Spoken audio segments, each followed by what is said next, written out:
I'm Lisa Greenberg with some of your headlines. Lee Health says it has about the same amount of COVID-19 patients in the hospital as it did during the height of this pandemic. The latest report shows the hospital system has 309 COVID-19 patients right now. That is an increase of about 200 patients in just the last 2 weeks. To make matters worse, the intensive care unit is at 92% capacity with around 900 patients coming into the emergency department every day. And the CEO of Lee Health says more and more of those patients being administered into Lee Health are kids. We have 8 patients at Golisano Children's Hospital today, and we never had any more than 2 or 3 throughout the pandemic. So our children are beginning to get the disease also. High case numbers in kids is a trend that's worrying health experts all across the country right now. In just the last week, the number of infections in kids and teens in the U.S. has nearly doubled.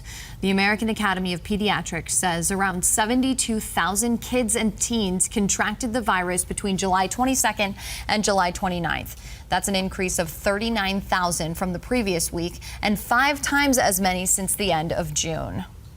Protests are continuing this morning in Cuba, and so is local support for the island nation.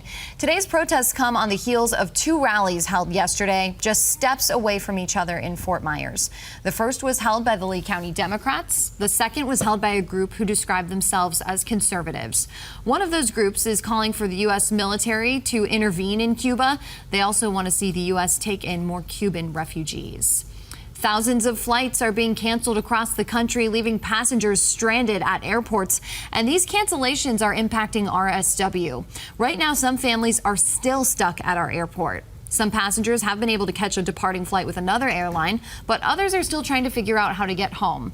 People who work at RSW tell Fox 4 the airport is in a slower season right now. Fewer planes in the air is causing larger airports to see more cancellations in comparison. As of this morning, about 5 flights from Spirit were canceled out of RSW. 3 of those canceled flights were supposed to leave the airport today. One at 1:45 this afternoon is canceled. Of course, we are going to be monitoring this situation. Eric?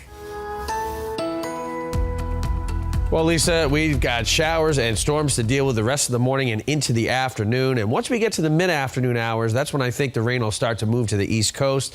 By late afternoon into the evening, it will all be on the East Coast. But boy, temperatures with a cloud cover, mid to upper 80s. If we see a little sun late this afternoon, could be 90. But either way, as we head to the evening, we'll be in the upper 70s to around 80. Same pattern on Thursday, but the weekend looking a lot better. A lot of sunshine in the morning, storms in the afternoon, high temperature 93 degrees.